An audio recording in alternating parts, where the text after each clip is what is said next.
Case number one, Spear One Productions. The most important aspects for Spear One Productions seem to be their customer relationships, the brand image that they create and want to keep by having logos and slogans, and also their charity, and helping nonprofit organizations like Microsoft and assisting companies like that in charitable organizations. The jargon used was like signage and positioning. This made it harder to understand certain aspects of their business, and it could affect the selling, the salesperson's selling. Because if you don't know these and you don't know what they mean, you can't. How are you going to sell to Spear One if you don't have their jargon down? If you don't know how to speak the way they do, the techniques that I would use, the techniques to understand the buyers, and I'd really just be very proper, make eye contact, proper gestures. I would try to learn their jargon, and what I didn't know before coming in, I would try to pick up on through context clues and throughout conversations with them, and things like that. For case number two, McLean Properties Real Estate. The three important aspects I feel for this company are like planning. They said they do like site plans, different retailers. They said they have a bunch of different retailers. They said they do almost everything that you could think of, and the different properties.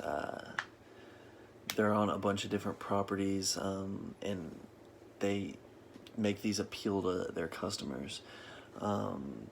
McLean Properties jargon includes things like geodemographics, traffic patterns, site plans, RFP, response for proposal, and things like traffic patterns. You would think it's easy.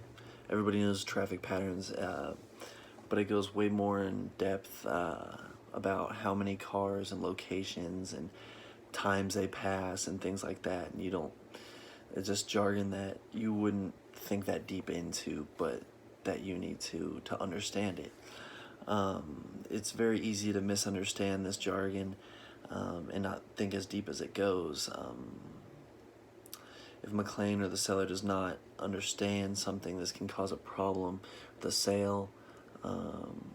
The best way to understand it is, to ask questions. Don't make it seem like you don't know anything at all, but just ask follow-up questions on things like that, just so they can get a feel of that.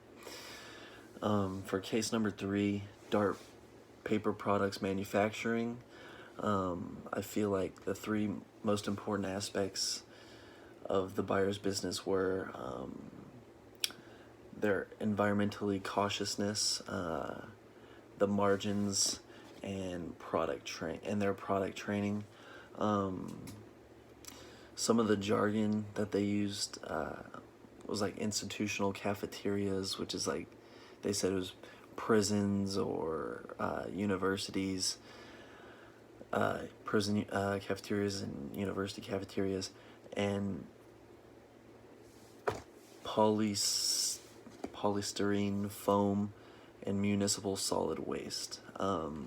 These are big technical terms, jargon within the company that maybe the common person doesn't understand it, and this is something you need to understand going into it because it's a big part of their products, And for the techniques, I would explain that how the product meets their needs and that it will help their margins increase and their profit increase. They made it a big point that their their customers see their margins as crucial. So if you can increase their margins and make their margins look better, then you can increase their customers and ultimately they'll buy. And how another technique would be explaining how environmentally cautious what I'm selling is. That's going to help them. It's not going to, because being environmentally cautious is a big part of their company. So what I'm selling needs to be environmentally cautious to them. And I'm going to stress and emphasize how environmentally cautious what I'm selling is.